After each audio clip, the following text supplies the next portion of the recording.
Seven mirrors అంటే మనం రోజు మిర్రర్స్ చూస్తున్నాం కదా, అద్దం. అలాగా అన్నమాట.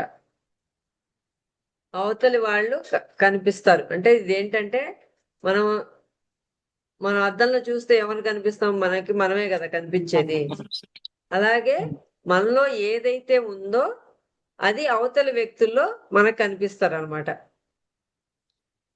మనకి ఈర్ష్య, పగ అలా ఉన్నాయనుకోండి. అలాంటి వ్యక్తులు మన దగ్గర కనిపిస్తారు. అంటే మన చుట్టుపక్కల వ్యక్తులు అలాగా కనిపిస్తారు. వాళ్ళలో అయి కనిపిస్తాయి మనకి.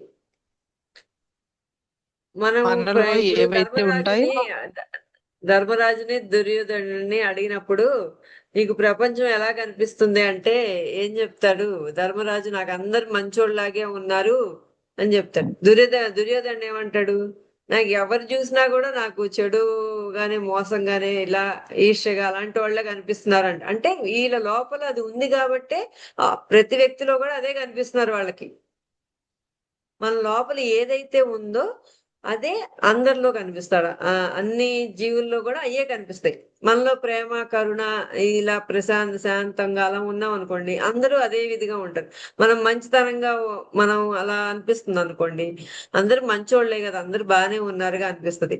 మనలో ఏదైనా ఈర్ష్య లేకపోతే కోపం లేకపోతే ఏదన్నా అట్లా ఉంటే వాళ్ళలో కూడా వాళ్ళు అట్లాంటి వాళ్ళు, వీళ్ళే మన అట్లాంటి అనే అట్లాగే అనిపిస్తది అనమాట. మనలో ఏదైతే ఉందో అదే ప్రతిబింబం, అదే ప్రతిబింబాలు కనిపిస్తాయి. మనుషుల రూపంలో గాని, సిచ్యువేషన్స్ గాని అట్లా కనిపిస్తారనమాట మనకి. ఎదుటి వ్యక్తిలో, ఎదుటి మనుషుల్లో ఏవైతే గుణాలు చూస్తున్నామో అది నేనై ఉన్నట్టు. నా నా క్యారెక్టర్ ఏంటంటే ఆ వ్యక్తుల్లో ఎలా గుణాలను నేను చూస్తున్నాను అనేది నాకు అర్థం అవుతుంది కదా. అలాంటి గుణాలు నాలో ఉన్నాయని మనం తెలుసుకోవాలన్నమాట. మనం ఏ భావనతో ఉంటున్నాం అనేది మన నెక్స్ట్ జన్మ కూడా దాని ప్రకారంగానే ఉంటుంది. ఇదంతా కూడా మనకి గౌతమ మహర్షి రాశారనమాట ఈ న్యాయ శాస్త్రాన్ని. మామూలుగా ఇప్పుడు ఈ మామూలుగా ఇక్కడ బయట ప్రపంచంలో ఇప్పుడు ఏవైతే లాస్ ఉన్నాయో, న్యాయ శాస్త్రం ఉందో, ఈ న్యాయ శాస్త్రం కాదు, అసలు యూనివర్స్ యొక్క న్యాయం ఏంటి అనేది ఇదంతా రాసింది గౌతమ బుద్ధుడు అనమాట. మనం దాన్ని హృదయంతో విని న్యాయం చెప్పాలి, న్యాయం చేయాలన్నమాట. ప్రస్తుత క్షణంలో ఉండటం, వీటికి కొన్ని రూల్స్ ఉన్నాయి. సెవెన్ మిర్రర్స్ కదా, ఒక ఆ సెవెన్ మిర్రర్స్ ని మనం పాటిస్తే మనం జీవితం బాగుంటుంది అనమాట. ఒకటి ప్రస్తుత క్షణం. ప్రస్తుత క్షణంలో ఈ క్షణంలో నువ్వేంటి అని మనం చూపిస్తుంది. ఇప్పుడు ఏదైనా మనం మాట్లాడుతున్నాం, మనం ఏదైనా పని చేస్తున్నాం, మనం ఈ క్షణంలో మనం ఏం చేస్తున్నాం అనేది, ఏ భావంతో చేస్తున్నాం అనేది మనకు తెలుపుతుంది అనమాట.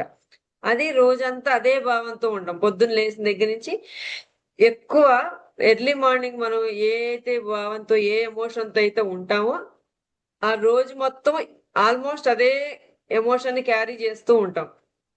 కావాలంటే గమనించండి. ఆ రోజు మొత్తం మనకి ఎలాంటి పరిస్థితులే వస్తాయి.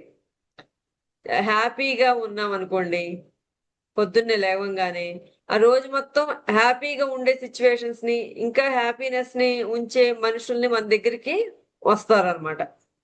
ఏదైనా చిరాగ్గా అబ్బా ఎందుకురా ఈ జీవితం అన్నట్లుగా అలా లేచామనుకోండి, ఇంకా ఆ రోజంతా ఏదో కోల్పోయిన ఏదో అట్లాగే ఉంటది. ఏదైనా ఎనర్జెటిక్ గా ఉంటే ఆ రోజంతా ఎనర్జెటిక్ గానే ఉంటాం. అట్లా మనం పొద్దున్నే, అందుకే ఎర్లీ మార్నింగ్ మనం ఏ భావంతో ఉంటున్నాం అనేది చూసుకోవాలి. ఎక్కువ ఆ హై ఎమోషన్స్ లో ఉండాలి. హై ఎమోషన్స్ అంటే ఏమేంటి? హ్యాపీనెస్, గ్రాటిట్యూడ్, కృతజ్ఞతాభావం, ప్రశాంతంగా ఉండటం. అందుకే పొద్దున్నే లేసి కొంచెం ఎనర్జెటిక్ గా మూమెంట్స్ ఇవ్వడం, యోగాలు, ఎక్సర్సైజ్ చేయడం, మంచిగా మెడిటేషన్ చేసుకుంటా ఉన్నాం అనుకోండి, అప్పుడు ప్రశాంతంగా ఉంటాం. లేవంగానే అందుకే గ్రాటిట్యూడ్ చెప్పమండం, ఇవన్నీ చెప్పేది అందుకే. ఎర్లీ మార్నింగ్ ఇవన్నీ మనం ఫాలో అయ్యాం అనుకోండి, ఆటోమేటిక్ గా మన రోజు మొత్తం అట్లా ప్రతిరోజు ఇంకా అలాగే ఉండిపోయింది. అలా అలవాటుగా మారిపోతుంది ఇంకా. అందుకని ఆ ప్రస్తుత క్షణంలో ఏవైతే ఎలా అయితే చేస్తున్నామో ఇంకా అదే క్యారీ అవుతూ ఉంటది అనమాట. మనం ఇంట్లో వాళ్ళని కూడా మనం పొగడాలి. మనం ఎప్పుడైతే మనం ఇంట్లో వాళ్ళని పొగుడుతామో ఆటోమేటిక్ గా మనల్ని కూడా పొగుడుతారు. ఏ చిన్న పని చేసినా మన పిల్లల్ని కానీ లేకపోతే ఎవరినైనా మన ఇంట్లో వాళ్ళందరినీ పొగట్టం అలవాటు చేసుకోవాలి. ఎప్పుడైతే మనం అప్రిషియేట్ చేస్తామో తిరిగి మనకు కూడా అయ్యే వస్తాయి. మనం ఏదైతే ఇస్తామో తిరిగి పదింతలు మనకి యూనివర్స్ ఇస్తుంది కదా. కాబట్టి మనం అట్లా మీకు ప్రేమ కావాలి అనుకోండి, ప్రేమను పంచాలి. మీకు డబ్బులు కావాలంటే డబ్బులు పంచాలి.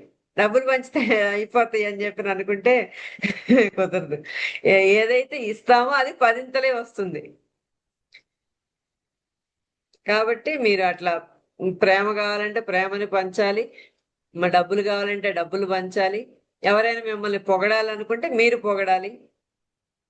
ఎవరైనా మీరు ఇప్పుడు ఏదన్నా తప్పు చేశారనుకోండి, ఎవరైనా మన ఇంట్లో వాళ్ళు కానీ లేకపోతే పిల్లలు చేస్తారు కదా గబుక్కని, అంటే మనకి నచ్చదు, మనకి నచ్చకపోతే అది తప్పే అనుకుంటాం. అవును. వాళ్ళ వాళ్ళ దృష్టిలో వాళ్ళ కోణంలో అది కరెక్టే, మనకి నచ్చట్లా. సో వాళ్ళని క్షమించేసాం అనుకోండి. ఒకవేళ మనం ఏదన్నా వాళ్ళ కోణంలో మనం నచ్చని పని చేసాం అనుకోండి, మనల్ని కూడా క్షమించేస్తారు. అర్థమైంది. ఇక్కడ యూనివర్స్ లో తప్పు ఒప్పు అనేది ఏం లేదు. మన దృష్టి కోణంలోనే ఉంది తప్పు ఒప్పు అనేది. ఒకళ్ళకి తప్పు అనిపించింది ఇంకోళ్ళకి రైట్ అనిపించచ్చుగా. మన పక్కన వాళ్ళకి కరెక్ట్ అనిపించింది మనకి తప్పు అనిపిస్తుంది, మనకి రైట్ అనిపించింది వాళ్ళకి తప్పు అనిపిస్తుంది. అట్లేం ఉండదు. యూనివర్స్ లో ఎవరి స్థితిని బట్టి వాళ్ళకి అది కరెక్టే అనిపిస్తుంది.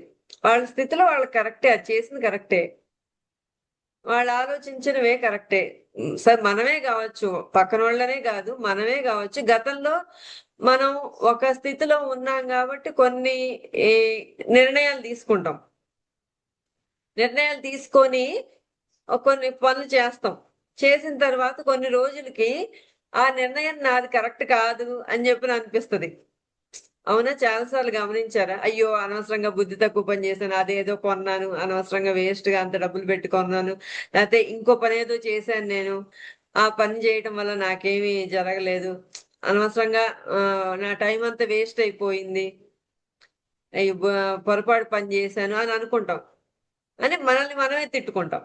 అది కూడా కరెక్ట్ కాదు. ఆ స్థితిలో నేను అది కరెక్ట్ గానే ఆలోచించి అప్పుడు నా స్థితి అలా ఉంది, ఓకే, అలా ప్రవర్తించాను, అయిపోయిందేదో అయిపోయింది, ఇప్పుడు మళ్ళీ దాన్ని యాక్సెప్ట్ చేయాలి. లైక్ అట్రాక్ట్స్ లైక్ అన్నమాట. మనం ఏది next mirror of judgement. Second point ఏంటి? Mirror of judgement. అందరినీ జడ్జిమెంట్ చేస్తాం. ఇప్పుడు అవతల వ్యక్తిలో బాగా దుఃఖం ఉంది, లేకపోతే స్వార్థం ఉంది, మోసం ఉంది, భయాలు ఉన్నాయి అని మనకి ఎవరిలో అయినా కనిపిస్తుందంటే అది నాలో ఉందని మనం గుర్తించాలి. ఆ దుఃఖం అనేది నాలో ఉంది, అసలు ముందు ఐడెంటిఫై చేయండి. ఏది ఉందనేది ఐడెంటిఫై చేస్తే అప్పుడు తీసేయటం ఈజీ. అసలు ముందు అర్థమే కాకపోతే, నాలో ఏముందనేది నాకు తెలియకపోతే నేను దాన్ని ఎలా తీసేయగలను? ఎక్కడి నుంచి వచ్చినాయి అనేది మనకు అనవసరం. ఇవి నాయి కాదు. మనలో మనకి ఏవైతే వస్తున్నాయో, ఏవైతే భావాలు ఉన్నాయో అవన్నీ మోస్తున్నామో అయ్యి మనవి కాదు.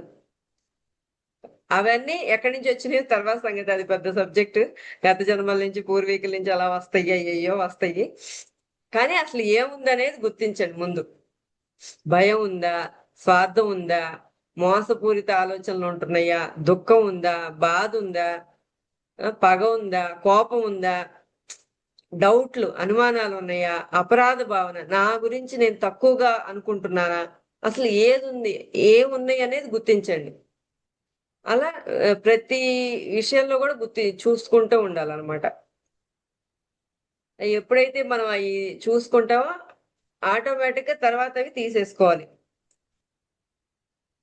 ఎవరైనా ఇంత బాగా చెప్తున్నారు అనుకో, వాళ్ళ దగ్గర చాలా జ్ఞానం, అబ్బా వీళ్ళ దగ్గర ఎంత జ్ఞానం ఉంది అని చెప్పి పొగడాలి. అంతేగాని అక్కడి నుంచి ఈర్ష్య పడకూడదు మనకి.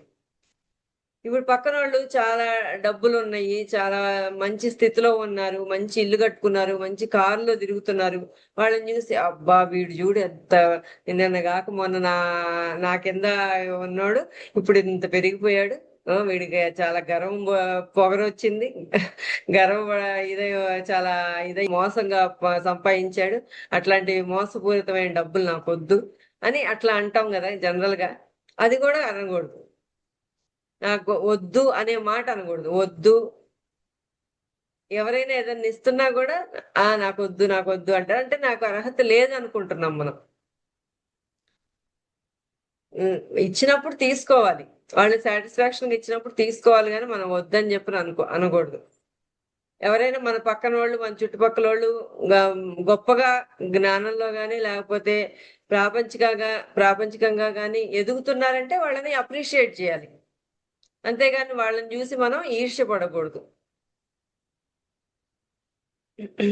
ఎంత వాళ్ళు ఎట్లా అయితే మన పిల్లలు గాని, మన ఇంట్లో వాళ్ళు ఎంత మంచి పొజిషన్ లోకి వెళ్తే మనం ఎంత ఆనందిస్తాం, ఎంత సంతోషపడతాం, అట్లా మనం ఫీల్ అవ్వాలి. అర్థమైందా? ఎవరైనా ఒక మంచి పెయింటింగ్ వేస్తున్నా, లేకపోతే ఏదైనా ఒక మంచి కళ, ఏదైనా ఒక ఉందనుకో, వాళ్ళ టాలెంట్ ఉందనుకో, వాళ్ళని అప్రిషియేట్ చేయాలి. అంతేగాని వాళ్ళకుంది నాకు లేదు అని బాధపడకూడదు, ఈర్ష్యపడకూడదు. ఓకేనా? ఇలా మంచిగా పొగడాలి అనమాట అట్లాంటి వాక్యాలు. అప్పుడు మనం సెల్ఫ్ లవ్ అనమాట. మనం ప్రేమించగలుగుతాం. అందరినీ ఎప్పుడైతే మనం ప్రేమించగలుగుతామో ఆటోమేటిక్ గా మనల్ని కూడా ప్రేమిస్తారు. అంతే కదా! మన చుట్టుపక్కల వాళ్ళని, మన ఇంట్లో వాళ్ళని ఎప్పుడైతే మనస్ఫూర్తిగా ప్రేమిస్తామో హృదయపూర్వకంగా, ఆటోమేటిక్ గా మనల్ని కూడా భగవంతుడు ప్రేమించే వాళ్ళని మన దగ్గరికి పంపిస్తాడు. చిన్నవాళ్ళని కాదు, పెద్దవాళ్ళని కాదు, ఎవరినైనా కూడా పొగడాలి. వాళ్ళ దగ్గర ఏదైనా జ్ఞానం ఉన్నా కూడా మనకన్నా చిన్నవాళ్ళు నువ్వు చెప్పేది వినేదేంటి అని అనుకోకూడదు. వాళ్ళ దగ్గర ఏదన్నా జ్ఞానం ఉన్నా మనం తీసుకోవాలి, రిసీవ్ చేసుకోవాలి. మన దగ్గర ఉన్న జ్ఞానాన్ని వాళ్ళకి పంచాలన్నమాట. అంటే షేరింగ్. ఇక్కడ అందరికీ అన్ని ఉండాలని లేదుగా. కొంతమందికి చిన్నప్పుడే మంచి జ్ఞానంతో వస్తారు. మన పిల్లలు చూడండి, మనకన్నా చాలా జ్ఞానంతో ఉంటారు. వాళ్ళ దగ్గర ఎంతో నేర్చుకుంటాం మనం. అట్లాగని వాళ్ళు చిన్న పిల్లలుగా నేను ఎందుకు నేర్చుకోవాలి, నేను ఎందుకు వినాలి, నేను చెప్పింది వాళ్ళు వినాలి అనే ఇదిలో ఉండకూడదు మనం. మన ఇంట్లో వాళ్ళు మన గురువులు అనమాట. మన హస్బెండ్ గాని, లేకపోతే పిల్లలు గాని, అత్తమామలు గాని, తల్లిదండ్రులు గాని, ఫ్రెండ్స్ గాని, రిలేటివ్స్ గాని, అందరూ మనకి నేర్పించడానికే వచ్చారు. మనం ఏవైతే లెసన్స్ నేర్చుకోవాలో ఆ లెసన్స్ నేర్చుకోవడానికి మనం అట్లాంటి వాళ్ళని ఎంచుకున్నాం మనం భూమి మీదకి వచ్చే ముందే. ఎంచుకొని మనం ఒక ఫ్యామిలీగా వెళ్దామని మనం డిసైడ్ అయ్యి ప్లాన్ చేసుకుని వస్తాం. ఇక్కడికి వచ్చాక వాళ్ళ వల్లే నేను ఇబ్బంది పడుతున్నాను, వీళ్ళ వల్లే నేను ఇట్లా అనుభవిస్తున్నాను అని చెప్పి మళ్ళా ఇదంతా మర్చిపోయి ఇలా ఫీల్ అవుతూ ఉంటారు, బాధపడుతూ ఉంటారు అనమాట. ఎప్పుడైతే మనం ఈ సెల్ఫ్ లవ్ అనేది నేర్చుకుంటామో, అందరినీ పొగుడుతాం, అందరినీ ప్రేమిస్తుంటాం, ఆటోమేటిక్ గా అనాహత చక్రం ఓపెన్ అవుతుంది అనమాట. అన్కండిషన్ గా స్థిరమైన